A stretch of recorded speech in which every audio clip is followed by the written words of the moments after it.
Hello everyone, welcome to your YouTube channel NCERT Adda. So here we have taken class 8 chapter, that is chemical effect of electric current, और I have already uploaded 2 videos on this chapter. तो जिसमें हम लोगों ने काफ़ी सारी चीज़ें पढ़ी हैं कि ये इलेक्ट्रिक करंट का जब हम यूज़ कर रहे हैं तो हमें कैसे केयरफुल रहना चाहिए और इलेक्ट्रिसिटी का कितना ज़्यादा यूज़ है हमारी लाइफ में, फिर इंसुलेटर्स कौन कौन से होते हैं, कंडक्टर्स कौन कौन से होते हैं, ठीक है, इन सब के बारे में हमने पढ़ा है। ठीक है, तो अब बेसिकली इस वीडियो में हम पढ़ने वाले हैं एक्चुअली में जो इस पूरे चैप्टर का टॉपिक है कि chemical effect of electric current. तो इस वीडियो में ये पूरा टॉपिक ही हम कवर करने वाले हैं, ठीक है, जिसमें बताया है कि कैसे इलेक्ट्रिक करंट जब पास होगा या इलेक्ट्रिक करंट पास होता है तो कैसे केमिकल इफेक्ट्स हमें देखने को मिल सकते हैं। ठीक है, तो chemical effects of electric current का मतलब क्या है कि जब भी current passes through the solution, कभी जब, क्योंकि ये सॉल्यूशन है मान लीजिए, ठीक है, अब इसमें से अगर जब भी करंट पास होगा किसी भी कंडक्टिंग सॉल्यूशन से, किसी भी कंडक्टिंग सॉल्यूशन से, तो वहाँ पर chemical reaction will take place. ठीक है, तो उससे हमें केमिकल इफेक्ट्स देखने को मिलेंगे। ठीक है, कंडक्टिंग सॉल्यूशन होना चाहिए, क्यों? क्योंकि अगर कंडक्टिंग सॉल्यूशन नहीं होगा, ठीक है, जो कि तो फिर उसमें से इलेक्ट्रिसिटी होगी या इलेक्ट्रिक करंट्स हैं वो पास नहीं हो पाएंगे। ठीक है, तो जब पास ऑन नहीं हो पाएंगे तो we will not be able to see the chemical effects. ठीक है, तो इसीलिए ये ज़रूरी है कि एक कंडक्टिंग सॉल्यूशन हो, तो जब भी whenever we will pass the electric current या करंट जब भी पास होगा through that solution the chemical reaction will take place. ठीक, अब कुछ केमिकल रिएक्शंस के इफेक्ट्स हमें देखने को मिलेंगे। जब भी इलेक्ट्रिक करंट पास होगा तो हमें कुछ केमिकल इफेक्ट्स देखने को मिलेंगे। जैसे क्या हो सकता है कि जब भी रिएक्शन हो, ठीक है, तो हमें ये देखने को मिल सकता है कि उनमें से बबल्स निकल रहे हैं, जैसे कि इसमें निकल रहे हैं। I will come to this activity, just I am informing you कि हाँ ये चीज़ें हो सकती हैं। ठीक है, ये चीज़ें मिल सकती हैं। तो जब भी इलेक्ट्रिक करंट या इलेक्ट्रिक रिएक्शंस देखने को हमें मिलेंगे तो कुछ इफेक्ट्स हमें देखने को मिलेंगे। ठीक है, केमिकल रिएक्शंस के कुछ इफेक्ट्स हमें देखने को मिलेंगे, जैसे कि बबल्स देखने को मिल सकते हैं। इसका मतलब है कि कुछ ना कुछ गैस उसमें इवॉल्व हो रही है। ठीक है, इसके अलावा क्या देख सकते हैं कि इलेक्ट्रोड्स, इन्हें हम इलेक्ट्रोड्स बोलते हैं। ठीक है, ये जो रॉड्स हैं ना, इन्हें हम इलेक्ट्रोड्स बोलते हैं। तो ये हमें क्या हो सकता है कि इनके कलर चेंजेस हो सकते हैं। ठीक है, तो कलर चेंजेस भी हो सकते हैं, और इसके अलावा और क्या हो सकता है कि एक जो मेटल है, ठीक है, उसके ऊपर किसी और आर्टिकल का या किसी और मेटल का डिपोजिशन हो जाए। ठीक है, तो ये भी हो सकता है। तो ये सारी चीज़ें हम देखेंगे, सारी चीज़ें एक्टिविटी में दी गई हैं। जस्ट ये छोटा सा जिस्ट था कि हम ये सारी चीज़ें पढ़ने वाले हैं। ठीक है, तो इतना समझ में आ गया होगा आपको ना। फिर इसके बाद है कि हम इलेक्ट्रोलिसिस क्या होता है, इलेक्ट्रोलाइट क्या होते हैं और नॉन इलेक्ट्रोलाइट क्या होते हैं। ठीक है, तो we will come to this point also. तो first of all move on to our activity 1। Activity 6 पे क्या बताया गया है। ठीक है, इससे पहले वाली एक्टिविटीज़ हमने देखी। अब एक्टिविटी 6 में क्या बताया गया है कि ये 2 इलेक्ट्रोड्स लिए गए हैं। ठीक है, ये इलेक्ट्रोड्स का मतलब होता है ना, इलेक्ट्रोड्स इनको नाम दिया गया है, ऐसे रॉड्स जो कि करंट को सप्लाई करेंगे लिक्विड के अंदर। जैसे ये लिक्विड है, आपने कोई लिक्विड फिल किया, तो ये जो इलेक्ट्रोड्स रहेंगे ये करंट को पास करने का काम करते हैं। ठीक है, करंट को सप्लाई करने का काम करते हैं किसके अंदर, इस लिक्विड के अंदर में। तो they are good source of electric current. ठीक है, ठीक है, तो यहाँ पर वाटर कंडक्ट्स इलेक्ट्रिसिटी, इन्होंने इसको बताया है कि वाटर कंडक्ट्स इलेक्ट्रिसिटी। तो यहाँ पर 2 कार्बन की रॉड्स ली गई हैं जिन्हें इलेक्ट्रोड्स कहा गया है, जैसा कि मैंने अभी कहा। तो ये कार्बन की हैं। ठीक है, किसकी हैं, कार्बन की हैं। These rods are use to carry the electricity into the liquid. फिर आप इन कार्बन रॉड्स की जगह पे you can take the iron nails also. ठीक है, आयरन नेल्स भी आप ले सकते हैं, जो भी चीज़ अब ईजिली अवेलेबल हो। ओके, फिर प्रोसीजर क्या हो सकता है कि हमें अटैच करना है। ठीक है, ये जो कार्बन रॉड्स होंगी ना, इनको हमें with the help of wires हमें टर्मिनल्स पे ऐसे अटैच करके रखना होगा, ठीक है। हम बढ़िया से इसी तरीके का अटैचमेंट कर लेंगे। और सॉल्यूशन किस चीज़ का लेंगे, हम सॉल्यूशन लेंगे लेमन जूस का, या आपने वाटर ले लिया और उसमें थोड़ा सा सॉल्ट डाल दिया, ठीक है। हम इस सब चीज़ का सॉल्यूशन ले सकते हैं, ठीक है, ताकि वो और कंडक्टिंग, जो वाटर है वो और ज़्यादा कंडक्टिंग हो जाए, ठीक है। अब हम थोड़ी देर इस तरीके का हम अपैरेटस एकदम अपना सेट कर देंगे कि हमने इलेक्ट्रोड्स लगा दिए, हमने वाटर ले लिया, उसमें सॉल्ट हल्का सा डाल दिया है या लेमन जूस डाल दिया है, फिर ऊपर बैटरी का कनेक्शन हुआ है और सारी चीज़ें वायर से फुल्ली अटैच्ड हैं, ठीक है, ताकि इलेक्ट्रिक करंट आराम से पास हो सके। तो ये एक तरीके का क्लोज्ड सर्किट हमारा तैयार हो चुका है, ठीक है। अब क्या है, हमें 3 से 4 मिनट वेट करना है, ठीक है। कितनी देर तक, 3 से 4 मिनट वी विल वेट। अब क्या होगा कि we will observe, we will see that the bubbles of the gases coming out from the water near the electrodes. अब हम देखेंगे कुछ देर बाद कि ये जो इलेक्ट्रोड्स हैं इनके पास से छोटे छोटे छोटे छोटे बबल्स निकलने लगेंगे, ठीक है, 3 से 4 मिनट बाद। ये हम ऑब्जर्व करेंगे। तो इससे क्या पता चल रहा है कि ये जो बबल्स हैं वो किस चीज़ की हैं, बबल्स किस चीज़ की हैं, हाइड्रोजन की हैं और ऑक्सीजन की हैं। किसकी हैं, हाइड्रोजन की हैं और ऑक्सीजन की हैं। तो हम इससे कंक्लूड कर सकते हैं कि जैसे ही हमने इलेक्ट्रिक करंट पास किया तो जो वाटर है वो 2 कॉन्स्टिट्यूएंट्स गैसेस में टूट गया, ठीक है, वो 2 कॉन्स्टिट्यूएंट गैसेस में टूट गया, that was hydrogen and oxygen, ठीक है। तो इससे ये पता चल रहा है कि हाँ पासिंग ये कि जो वाटर है दैट कंडक्ट्स इलेक्ट्रिसिटी। फिर अब इसमें ये आप गैसेस देख सकते हैं कि हाँ इसके अंदर केमिकल इफेक्ट्स हो रहे हैं, ठीक है। इसके अंदर आपको ये पता चल गया कि हाँ केमिकल इफेक्ट्स हो रहा है, उसमें कुछ ना कुछ चेंजेस भी हमें कुछ इफेक्ट्स देखने को मिल गए, ठीक। एक्टिविटी 7 में भी इसी तरीके का कुछ है, बस अब आपको इस तरीके का कॉपर सल्फेट का सॉल्यूशन ले लेना है, ठीक है, कॉपर सल्फेट का सॉल्यूशन ले लेना है। अब 2 इलेक्ट्रोड्स ले लेनी है, ठीक है, 2 कॉपर प्लेट्स लेनी है, 2 कॉपर प्लेट्स, ये जो बताया गया है ना वही कॉपर प्लेट्स बता दिया गया है, ठीक है। फिर बैटरी है, अब आपको इसको अटैच कर देना है इसको निगेटिव और पॉजिटिव टर्मिनल से, ठीक। अब इसको ये पूरे अपैरेटस को एकदम सेट करने के बाद में ये जो दोनों इलेक्ट्रोड्स हैं या दोनों प्लेट्स हैं ये दोनों की दोनों डिप है वाटर में, ठीक है, कॉपर सल्फेट के सॉल्यूशन में डिप है, समझ में आ रहा है ना। फिर इसके बाद जब हम थोड़ी देर के लिए मतलब कितनी देर के लिए, हमको इस तरीके के अपैरेटस लगा करके और बढ़िया सेट करने के बाद में हमको एटलीस्ट हाफ एन आवर के लिए इनको ऐसे ही छोड़ देना है। तो फिर you will see fresh shiny reddish deposit of copper on the negative copper plate. ये जो निगेटिव टर्मिनल है ना, ये निगेटिव कॉपर प्लेट जो होगा ना ये एकदम फ्रेश, एकदम चमकदार, शाइनी और रेडिश कलर का इस पर डिपोजिशन हो जाएगा, ठीक है। और एक चीज़ और कि जब हमने इलेक्ट्रोड्स रखा उसके पहले आप इन्हें थोड़ा सा वे कर लेंगे, ठीक है, इनका आप वज़न कर लेंगे और जब ये डिपोजिशन हो जाएगा उसके बाद वज़न करेंगे तो यू विल सी कि निगेटिव टर्मिनल का थोड़ा सा वे बढ़ गया है, ठीक है। तो अब इसके बाद जब तो ठीक है, इतना समझ में आया ना कि ये जो रेडिश कलर का डिपोजिशन हो गया है, शाइनी कलर का डिपोजिशन हो गया है निगेटिव कॉपर प्लेट के ऊपर। तो जब हम इन्हें वे करेंगे तो you will notice the negative plate more, ठीक है, weighs more after passing the current. तो आप इस तरीके की नोटिस भी कर सकते हैं कि उनके वे में भी थोड़ा सा वेट में भी डिफरेंस आया है वे करेंगे तो जब हम, ठीक। तो अब ये कॉपर आया कहाँ से, ठीक है, मेन बात आया कि इसके ऊपर ये जो लेयर है ये रेडिश कलर की ये कॉपर है, तो ये आया कहाँ से, ठीक है।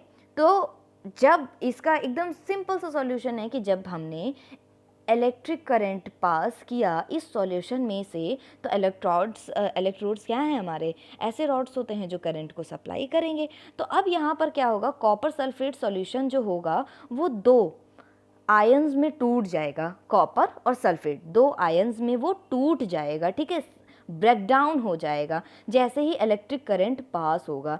तो जो कॉपर होगा वो निगेटिव टर्मिनल पे या निगेटिव प्लेट पे जा कर के डिपॉजिट हो जाएगा, ठीक है। तो वही चीज़ यहाँ पर बताई गई है, ठीक है। अब जान लेते हैं कि वही चीज़ यहाँ पर बताई गई है कि when electric current is passed through certain liquid और solutions that conduct electricity, chemical changes occur and this is called as chemical effect of electric current. वही चीज़ मैंने अभी स्टार्टिंग में भी आप लोगों को बताई कि एक्चुअल में वो है क्या, ठीक है। नेक्स्ट थिंग आती है, एक चीज़ यहाँ पे लिखी हुई है इलेक्ट्रोलिसिस। और इलेक्ट्रोलिसिस के पहले अब आप ये जानिए कि इलेक्ट्रोलाइट क्या होते हैं, ठीक है। अब देखिए, जो कंडक्टिंग सॉल्यूशन होता है ना, उसमें से इलेक्ट्रिसिटी पास होती है, फिर रिएक्शन होता है, ठीक है। तो जो इलेक्ट्रोलाइट्स क्या होते हैं ना, इलेक्ट्रो का मतलब होता है इलेक्ट्रिक करंट, ठीक है, इलेक्ट्रिक करंट, और लाइट्स का मतलब होता है ब्रेक डाउन। क्या होता है? ब्रेक डाउन, किसी चीज़ को ब्रेक डाउन करना, तोड़ना, ठीक है। तो दैट इज़ यहाँ पर इलेक्ट्रोलाइट का बेसिकली इसका मतलब है कि a substance which on passing the current, electric current, dissociates into ion. ऐसे सब्सटेंस कि जब हम उसमें करंट पास करें, ठीक है, ऐसे सब्सटेंस या ऐसे लिक्विड आप कह सकते हैं, ऐसे लिक्विड जब हम इलेक्ट्रिक करंट उनमें से पास करें तो दे get dissociate into ions. Suppose जैसे हमने HCl लिया, HCl एक एसिड है, ठीक है, वी ऑल नो कि दिस इज अ एसिड। तो हमने ये सॉल्यूशन लिया तो ये H+ और Cl- के मतलब ये दो ही आयंस में टूट सकते हैं, पॉजिटिव और निगेटिव, ठीक है। तो जब ये दो आयंस में ब्रेक डाउन हो जाए, डिसोसिएट हो जाए, then they will be called as electrolytes. समझ में आया? ठीक वही चीज़ है। तो एसिड जितने भी होते हैं, बेस होते हैं, सॉल्यूशन होते हैं, इनके अलग, ये अलग अलग आयंस में टूट जाते हैं, ठीक है। Na+Cl, NaCl, ठीक है, सोडियम क्लोराइड जिन्हें हम बोलते हैं, ठीक है, कॉपर सल्फेट भी हो गया, ठीक है। तो जो भी ऐसे सब्सटेंस या ऐसे liquids whenever we pass electricity, ठीक है, तो इलेक्ट्रिसिटी पास करने के दौरान जब they get dissociate into ions, then they are called as electrolyte. Okay, non electrolyte क्या होते हैं? अब यहाँ पर इनके कुछ एग्जांपल्स भी दिए होंगे, ठीक है, वही एसिड बेस एंड जितने भी सॉल्ट्स हैं, वही चीज़ है कि an electrolyte when dissolved in water, when melted, produces ion. These ions are free to move throughout the solution. कुछ चले जाते हैं, तो पॉजिटिव चार्ज आयन इन्हें हम लोग कहते हैं cations, and negatively charged ions को हम कहते हैं एनायंस, ठीक है। यही चीज़ यहाँ पर बताई गई है। ओके, तो जो पॉजिटिव चार्ज्ड आयंस होंगे उन्हें हम लोग कैटायंस बोलेंगे, जो निगेटिवली चार्ज्ड आयंस होंगे they will be called as anions, ठीक, एनायंस। ओके, कैटायंस, इनको ऐसे स्पेल आउट करते हैं हम। ओके, नॉन इलेक्ट्रोलाइट का मतलब कि ऐसे सब्सटेंस या ऐसे लिक्विड्स जब हम उनमें से इलेक्ट्रिसिटी पास करें, ठीक है, which do not dissociate into ions, जो कि डिसोसिएट ही ना हो। जैसे ऐसे लिक्विड जो जिनमें इलेक्ट्रिक करंट हम पास आउट कर रहे हैं, लेकिन वो इलेक्ट्रिक करंट आगे की तरफ बढ़ा ही नहीं रहे हैं। क्यों? क्योंकि वो अच्छे गुड कंडक्टर ऑफ इलेक्ट्रिसिटी हैं ही नहीं उसमें, मतलब पासिंग करने की उनके अंदर पावर नहीं है। और तीसरी चीज़ कि वो आयंस में डिसोसिएट ही नहीं कर पाएंगे। जब उनकी मतलब अच्छे गुड कंडक्टर ही नहीं है तो वो डिसोसिएट क्या कर पाएंगे, ठीक है। तो वही चीज़ है कि द सब्सटेंस या liquid which do not dissociate into ion when electric current is passed, ठीक है, कोई आयंस ही नहीं बनेगा इनमें, इलेक्ट्रोलाइट्स में कोई आयंस ही नहीं बनेगा, तो that will be called as non electrolyte, ठीक है। Kerosene does not conduct electricity, वही चीज़ यहाँ पर बताई गई है, ठीक है। ओके, अब बात आती है मेन चीज़ कि इलेक्ट्रोलिसिस अब क्या है, ठीक है। तो ये जो पूरा प्रोसेस हो रहा है in which electrolyte dissociate into ions when the current is pass, जैसे मान लीजिए AB एक, ठीक है, इलेक्ट्रोलाइट है और करंट पास हुआ, ये A+ और B- में टूट गया, ठीक है, दो आयंस में ये ब्रेक डाउन हो गया, ठीक है। तो ये जो पूरा प्रोसेस हो रहा है कि इलेक्ट्रोलाइट ये टूट रहा है आयंस में जब इलेक्ट्रिक करंट पास हो रहा है, तो दैट पूरा process is called as electrolysis, the chemical decomposition of a liquid or a solution while passing an electric current, so that is called as electrolysis, ठीक है। पूरे प्रोसेस को इलेक्ट्रोलिसिस कहेंगे, और ये पूरा प्रोसेस जो है एक सेल के अंदर में होता है, that is called as electrolytic cell. वो एक सेल बढ़िया उसके अंदर में होगा, that is called as electrolytic cells. Okay, अब वही चीज़ यहाँ पर बताई गई है। ओके, अब एक्टिविटी 8 देख लेते हैं। एक्टिविटी 8 में क्या बताया गया है एक्टिविटी 8 में ये बताया गया है कि अब हम देखेंगे कि किसी फ्रूट्स या वेजिटेबल्स में भी इलेक्ट्रिक करंट वो पास करते हैं, इलेक्ट्रिसिटी कंडक्ट करते हैं वो कि नहीं। तो आप इस तरीके से कर सकते हैं कि आपने पोटैटो लिया, ये इन्होंने अभी पोटैटो लिया हुआ है, ठीक है, पोटैटो लिया, कॉपर वायर लिया, ठीक है, और बैटरी ली, और इस तरीके से बढ़िया अपना अपैरेटस उन्होंने तैयार कर लिया है, ठीक है। Take a potato, cut it in two halves, हमने 2 हाफ्स में पहले उसे कट किया है ताकि उसमें हम वायर को इंसर्ट कर सके, ठीक है। और insert the copper wires of a conducting tester into it, बढ़िया से हमने डाल दिया, और कम से कम 1 घंटा, हाफ एन आवर के लिए हम छोड़ देंगे। हम नोटिस करेंगे कि उसके एक एंड पे ग्रीनिश ब्लूइश कलर का स्पॉट हो जाएगा। इस तरीके से अपैरेटस हमने कर दिया। अब आधे घंटे के लिए हमें छोड़ देना है उसे। फिर हम देखेंगे कि ग्रीनिश ब्लूइश कलर का स्पॉट हमें देखने को मिलेगा वायर के एक एंड पे, ठीक है, वायर के एक एंड पे, और दूसरे एंड पे हमें कोई स्पॉट देखने को नहीं मिलेगा, ठीक है। एक एंड पे हमें क्या देखने को मिलेगा, ग्रीन स्पॉट देखने को मिलेगा, और दूसरे एंड पे हमें नहीं देखने को मिलेगा, ठीक है। तो इससे क्या कंक्लूजन निकला कि the greenish bluish spot will be found around the wires which was connected to the positive terminal of the battery. तो इससे ये पता चल रहा है कि हाँ, this is a good conductor of electricity. इससे आपको ये चीज़ पता लग जाएगी, ठीक है। फिर इसके बाद बात करते हैं विलियम निकलसन की। He was a British chemist, ठीक है, ये he was a writer also, और बढ़िया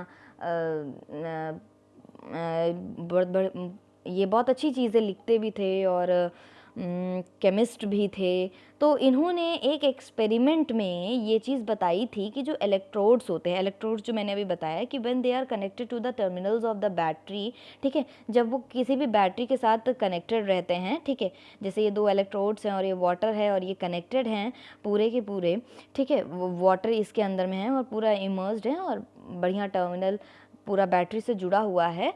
तो करंट जब भी पास होता है तो उनमें से बबल्स जो निकल के आएंगे वो ऑक्सीजन और हाइड्रोजन के होंगे, और जो ऑक्सीजन होगा, ठीक है, ऑक्सीजन के जो बबल्स होंगे वो कौन सा इलेक्ट्रोड पे जाएंगे, पॉजिटिव टर्मिनल की तरफ, ठीक है, जहाँ पर पॉजिटिव टर्मिनल होगा, और निगेटिव टर्मिनल की तरफ हाइड्रोजन के बबल्स हमें देखने को मिलेंगे। तो ये चीज़ इन्होंने एक्सपेरिमेंटली चेक की थी और इसे बताया था। Okay, so here we have completed our this much topic chemical effects of electric current, ठीक है। तो यहाँ पर हम लोगों ने ये चीज़ जान ली है कि chemical effects of electric current क्या होते हैं, ठीक है। इलेक्ट्रोड्स के बारे में जान लिया, इलेक्ट्रोलाइट्स के बारे में जान लिया, इलेक्ट्रोलिसिस के बारे में जान लिया, और कुछ एक्टिविटीज़ भी देख ली। तो here we have completed our this topic. तो in our next topic we will talk about applications of chemical effect. So stay tuned with us, and if you like my video, if you like my way of teaching, just subscribe my channel, share with your friends, and don't forget to like also. See you in the next video. Thank you.